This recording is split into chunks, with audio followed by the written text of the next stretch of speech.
My brothers and sisters, when you wake up in the morning, before the world floods your mind with noise, before your phone rings, before the burdens of life creep in, there is one key that unlocks the day: gratitude to God. The way you start your day sets the tone for the victories or defeats you'll face. If you begin with worry, you invite fear. But if you begin with thanksgiving, you invite favor, strength, and divine multiplication. Jesus himself showed us that miracles don't begin with what you don't have. They begin with thanksgiving for what you already hold.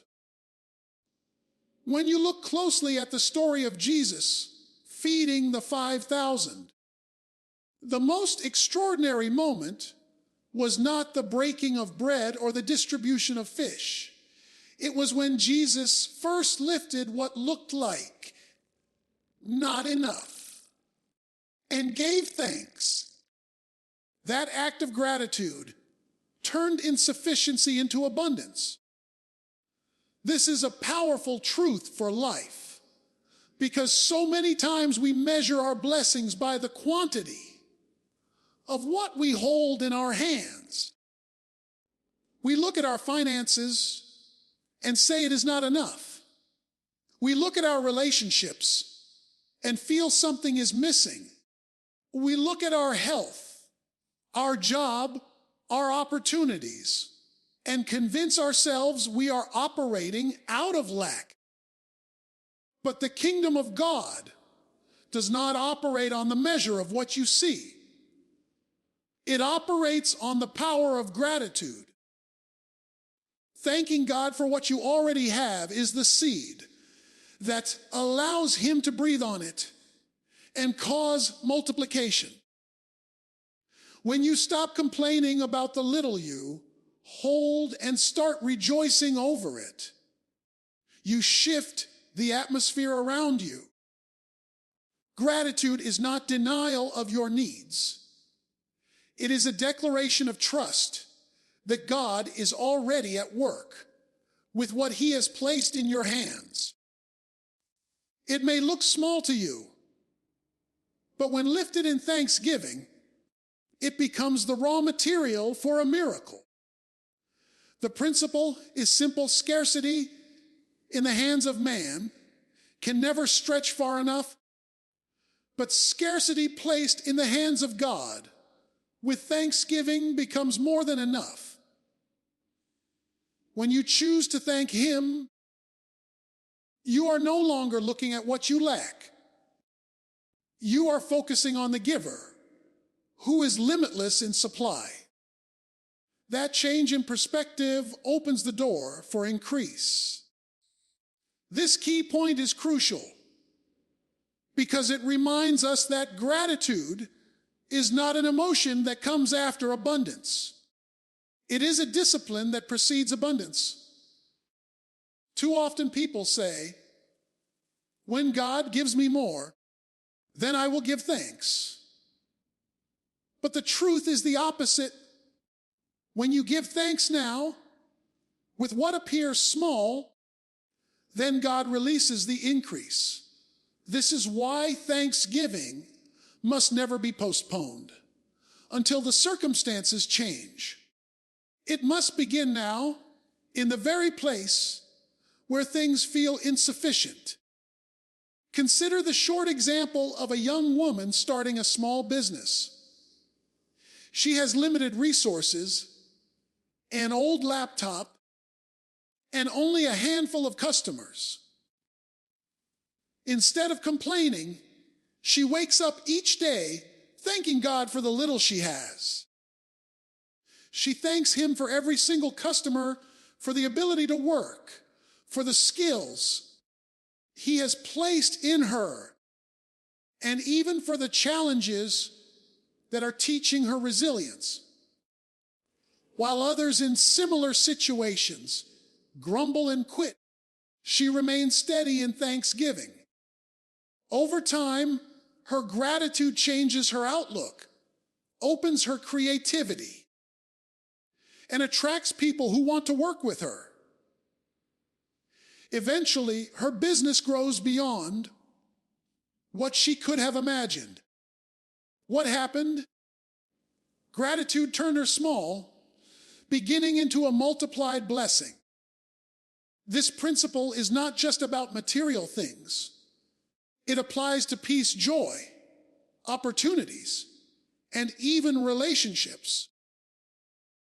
When you thank God for the little patience you have, He multiplies it into greater strength.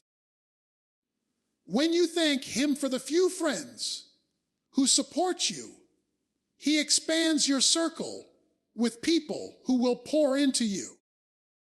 When you thank Him for the job you have, even if it's not perfect, He positions you for something greater. Gratitude is the spiritual key that shifts your life from not enough into the overflow. So the next time you find yourself staring at something that seems too small, remember that Jesus never called it small. He called it blessed. If you will pause, lift it up, and thank God sincerely for what you already have, you'll find yourself walking in multiplication. Because gratitude always invites God to do what only He can do. When you open your eyes in the morning, the very first thoughts that run through your mind will often shape how the rest of the day unfolds.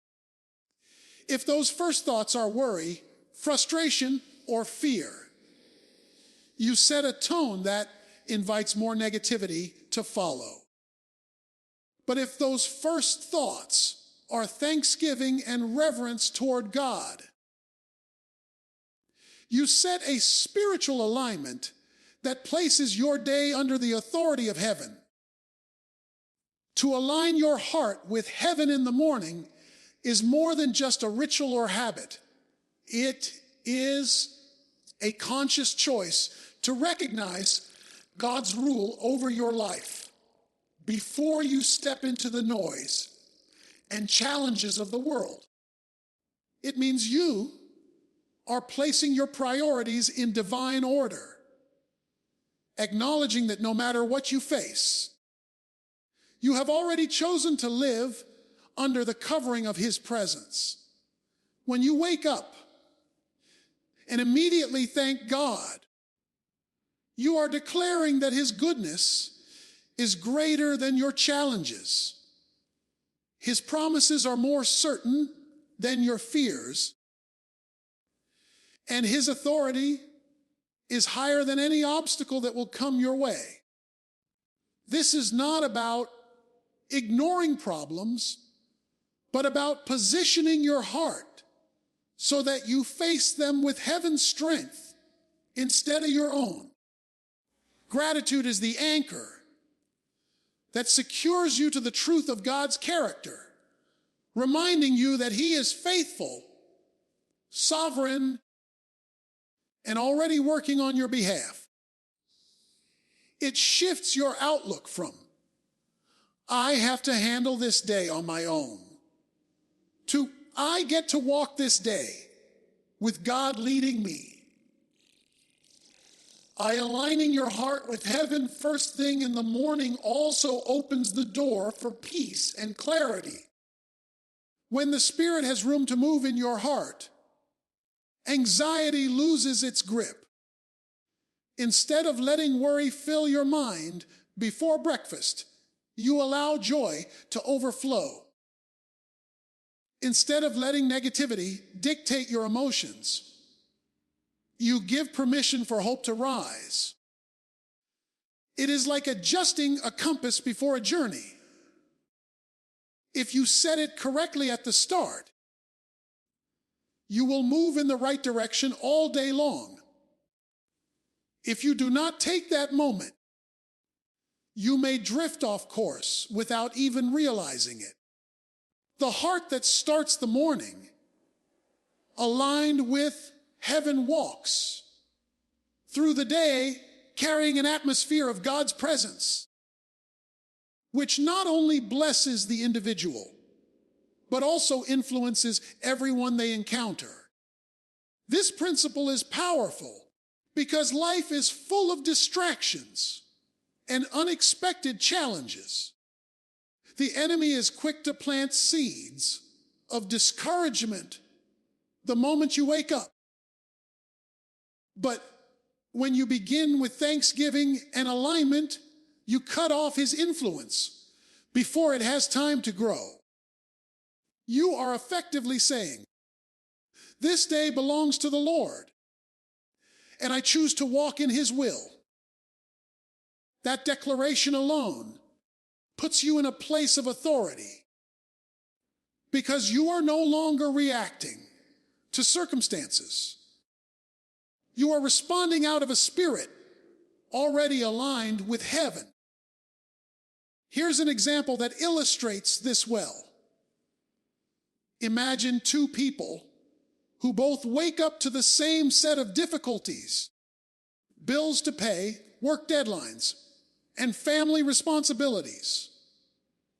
The first person wakes up immediately overwhelmed, thinking about everything that could go wrong, and rushes into the day with a heavy spirit. Throughout the day, even small inconveniences feel like big problems, and by evening they are drained and discouraged. The second person wakes up and, before checking their phone or worrying, takes a few moments to thank God. They say, "Lord, thank you for breath in my lungs, for another day to live, for the chance to see your goodness." This person may still face the same problems, but because their heart is aligned with heaven, they face them with calm, clarity, and confidence. They carry peace instead of panic, and that peace becomes a testimony to others who see how they respond. This is the difference that alignment makes. It doesn't erase challenges, but it empowers you to live above them.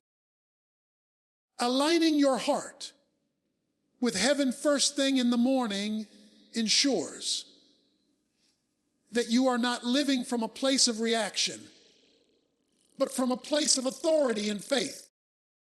It's the choice that transforms ordinary days into extraordinary opportunities for God's presence to shine through you. Gratitude is not simply saying, "Thank you" to God as a polite expression.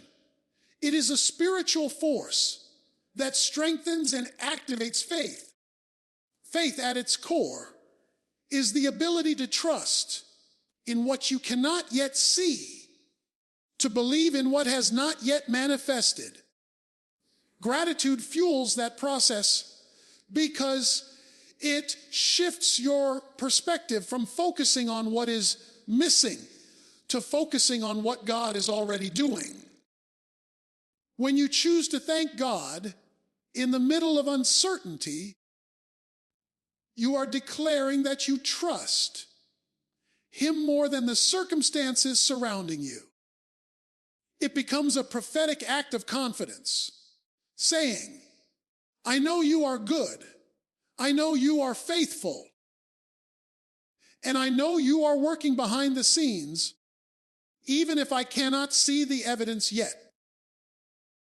That kind of gratitude strengthens faith in a way that worry or complaining never can.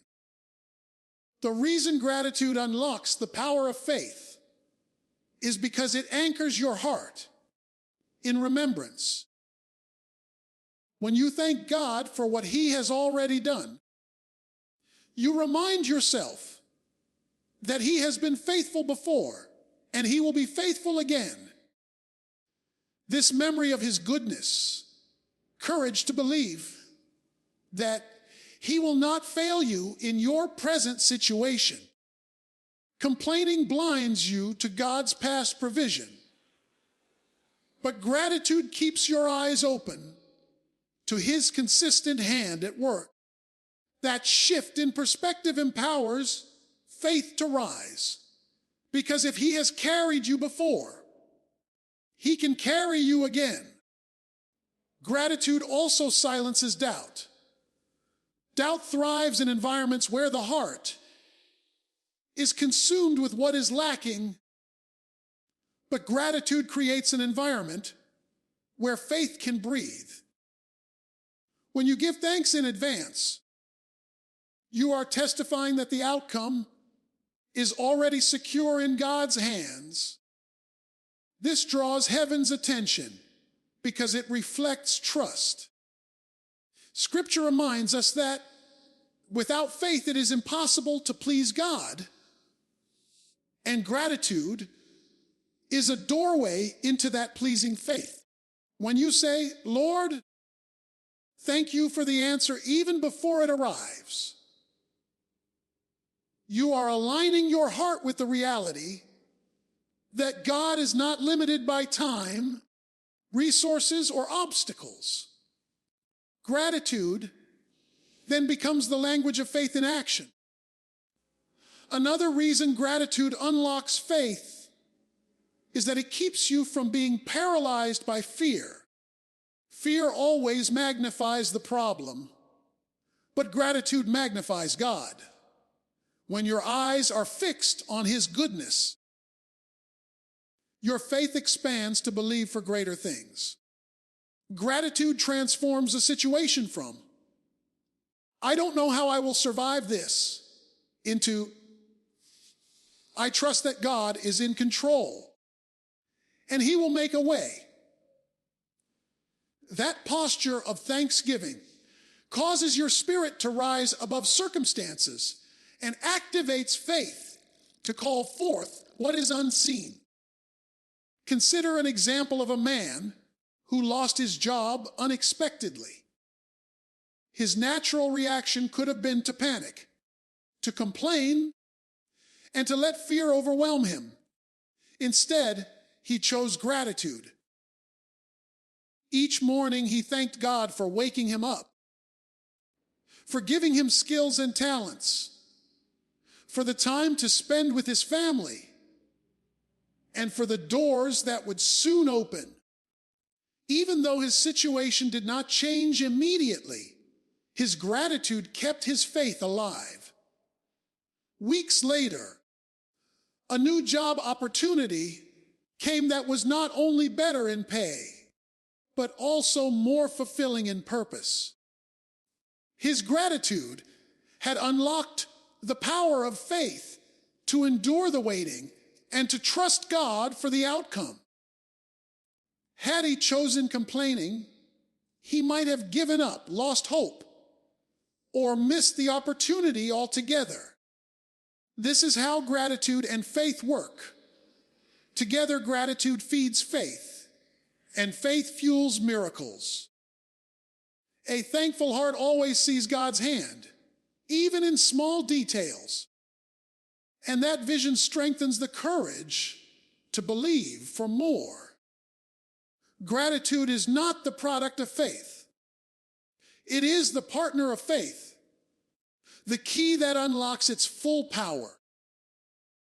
When you live with a thankful spirit, your faith will not run dry because you are constantly refilling it with reminders of God's goodness and declarations of trust in His promises. When we hold tightly to what we have, our natural instinct tells us that we are protecting it, keeping it safe, and ensuring it is not wasted. Yet the truth of the kingdom of God operates in an entirely different dimension. Blessings do not multiply when clutched in our hands. They multiply when surrendered into God's. This is a principle Jesus demonstrated when He took the loaves and fish in front of thousands of hungry people. To human eyes, what he held was small, limited, and insufficient. But instead of complaining or trying to stretch it on his own, he lifted it to the Father, gave thanks, and placed it into the hands of God. That act of surrender unlocked heaven's power. What was not enough in human hands became more than enough in divine hands. The same is true in our lives today. Whatever we try to keep to ourselves, relying only on our strength and control, will always remain limited. But when we surrender what we have, our resources, our talents, our energy, our very lives, into God's hands, He breathes on it and causes it to expand in ways we could never imagine. Multiplication is not about how much you start with. It is about whose hands it rests in. Just like a seed held in a jar will never grow, but when released into the soil, it produces a harvest. So it is with our blessings. Surrender is the soil where multiplication happens. One of the most powerful aspects of this principle is that surrender is not loss.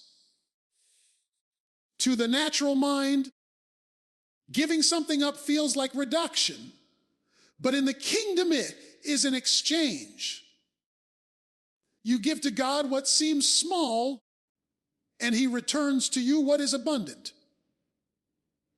This applies not only to money or possessions, but also to time, gifts, and relationships. When you say, Lord, I give this to you, do with it what you will. You invite His divine blessing to rest on it. He may break it, reshape it, or redirect it. But when it comes back to you, it will always carry more power and purpose than before. Think of a simple example. A teacher has only a modest classroom in a struggling neighborhood. She does not have the latest tools or abundant resources to teach with. But each day she prays, Lord, I give you this classroom, these children, and the little I have. Use it for your glory. Over the years, what seemed small in her hands multiplied in God's.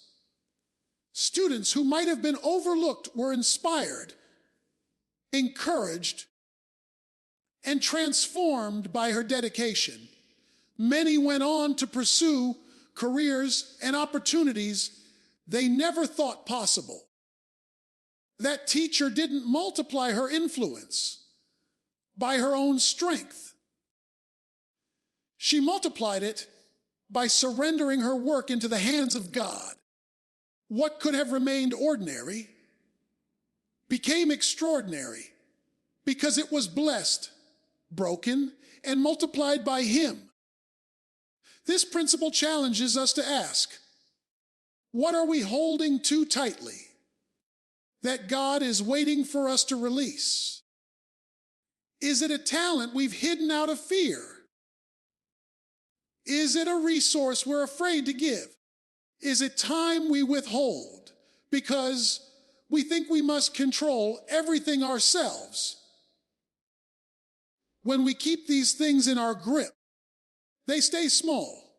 When we place them before God, He turns them into testimonies that feed not only our own lives, but also the lives of others. The miracle of multiplication is never about how much we start with. It is always about whether we are willing to surrender it. In our hands, blessings are limited, but in God's hands, blessings are limitless.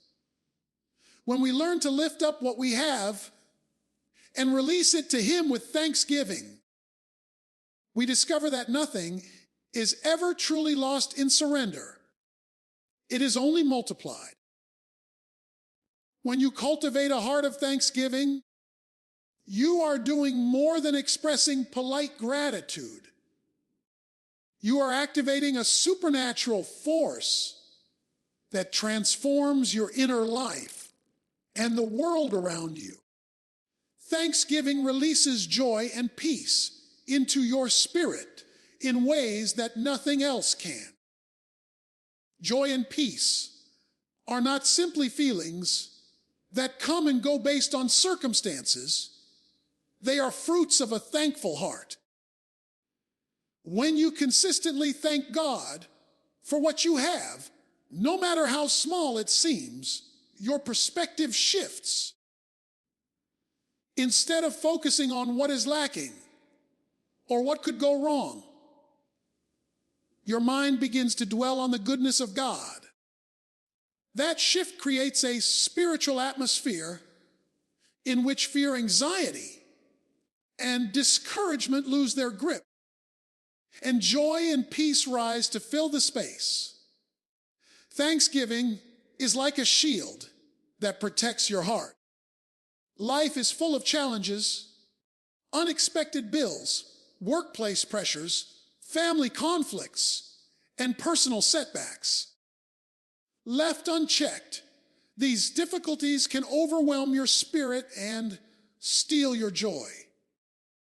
But when you choose to give thanks, you are declaring that God is greater than the problem. You are choosing to focus on what is eternal rather than what is temporary. That choice produces peace that cannot be shaken because it is anchored in the unchanging nature of God rather than the fluctuating circumstances around you. Similarly, joy flows naturally from a heart that recognizes God's goodness, even in the midst of difficulty. It is a deep-seated delight that does not depend on outcomes or possessions, but on the reality that you are held by a loving and faithful God.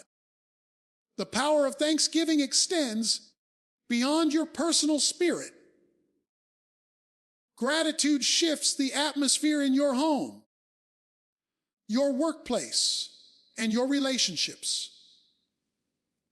When you enter a room with a heart of thanksgiving, your energy and attitude influence those around you. A thankful person radiates hope and calm, even when situations are tense.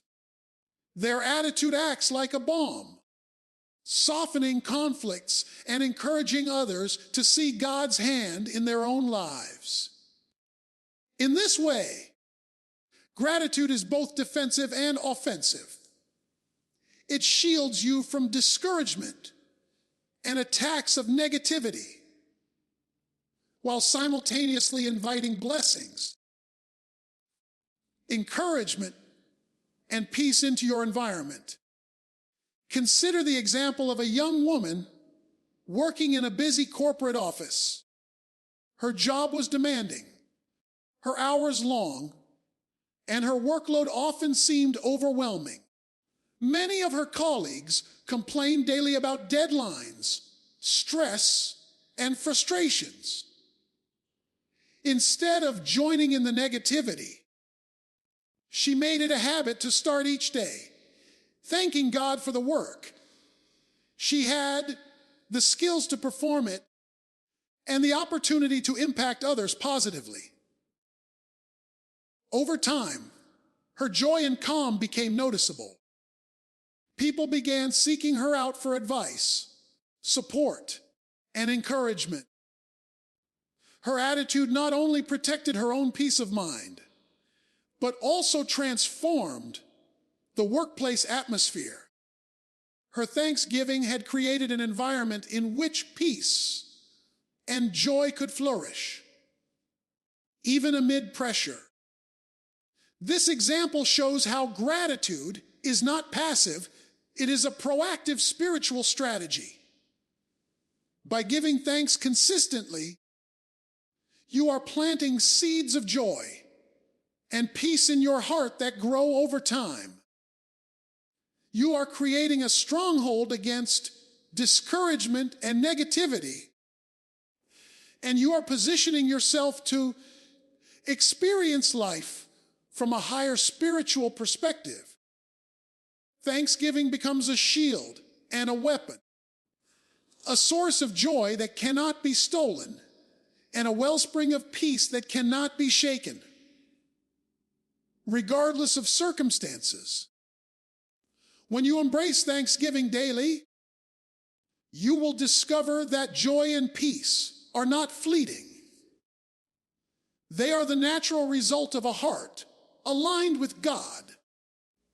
Your spirit will become a place where challenges cannot dominate and where God's presence is felt strongly, guiding, comforting, and sustaining you every day. When we live a life marked by consistent gratitude, our actions become more than personal expressions of faith. They become powerful testimonies that inspire and encourage others. Gratitude is not meant to be hidden. It is meant to be expressed and shared, for it demonstrates to those around us that God is faithful, good, and active in our lives. When people witness a life of thankfulness, especially in the midst of challenges or limited resources, they see evidence of God's power at work. Gratitude communicates more than words ever could. It shows that the source of our joy, peace, and increase is not circumstantial, but divine. Your thankfulness becomes a living testimony, a visible sign of God's presence, provision, and multiplication in a world that often focuses on lack and despair.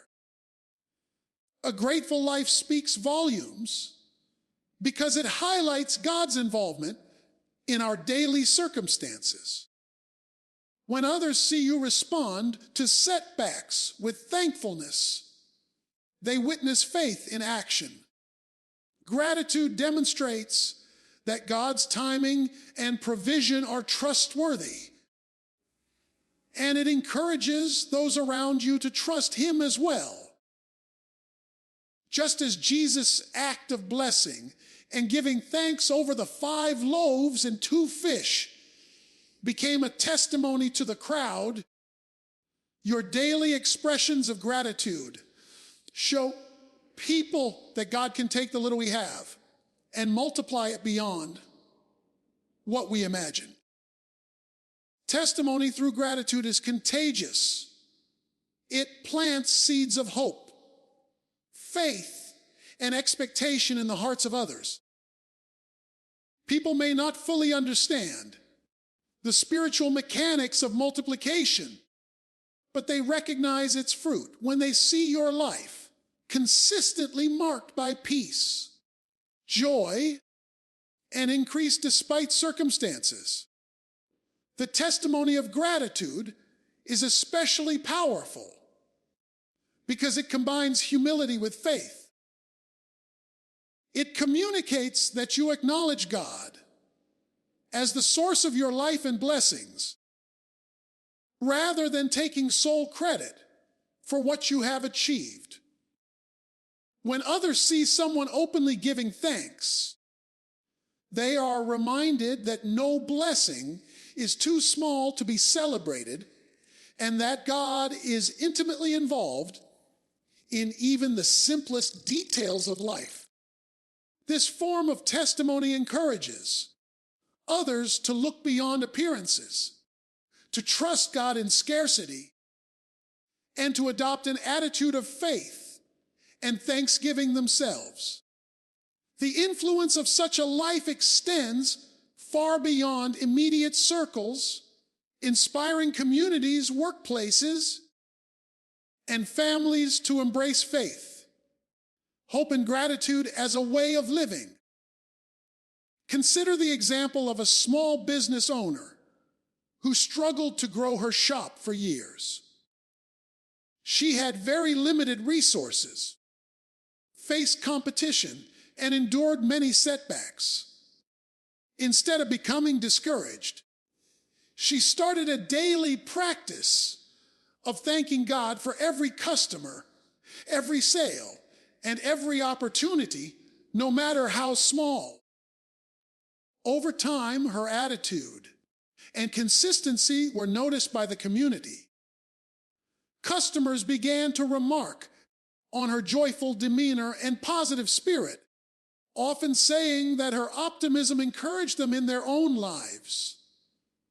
Gradually, word spread, and her shop flourished, not only financially, but also as a place where people experienced encouragement and hope. Her gratitude became a testimony that demonstrated God's faithfulness, inspiring others to trust Him in their own challenges. What she did in private with thanksgiving manifested publicly as evidence of God's power at work. In essence, your gratitude becomes a testimony when it points others to God's faithfulness. The more authentic and consistent your thankfulness, the more people are able to see His hand at work. When you celebrate the small victories, acknowledge His provision in every area of life, and maintain a spirit of joy, you become a living example of divine multiplication. Your life tells a story that encourages others to trust God, to give thanks, and to believe that He can do more than they can imagine. Gratitude, therefore, is not just for your own benefit. It is a tool for blessing others, demonstrating faith, and testifying to the greatness of God. Let me give you a short example. Imagine a man who wakes up every day complaining. Not enough money, not enough time, not enough strength. His day spirals in lack. But then imagine another man who wakes up with the same bank account, the same schedule, the same body. Instead, he says, "Thank you, Lord, for breath in my lungs. Thank you for today's opportunities. Thank you for strength to face what's ahead." Suddenly, doors open for him. Suddenly, favor meets him where he goes. What changed? Not his circumstances, his gratitude. And that gratitude invited God's multiplication. So I challenge you today, when you rise tomorrow morning, don't just reach for your phone, reach for heaven. Start your day thanking God for what you already have and watch how He multiplies it. Like Jesus did with the loaves and fish. Your gratitude will transform not enough into more than enough. Child of God, Thanksgiving is not just good manners. It's a spiritual strategy. It's prophetic preparation for the miracles waiting to break forth in your life. Start your day in gratitude, and you won't just survive, you'll thrive. You won't just see blessings, you'll multiply them. Open your mouth, lift your heart, and thank Him now. Because what He's about to do will be pressed down, shaken together, and running over.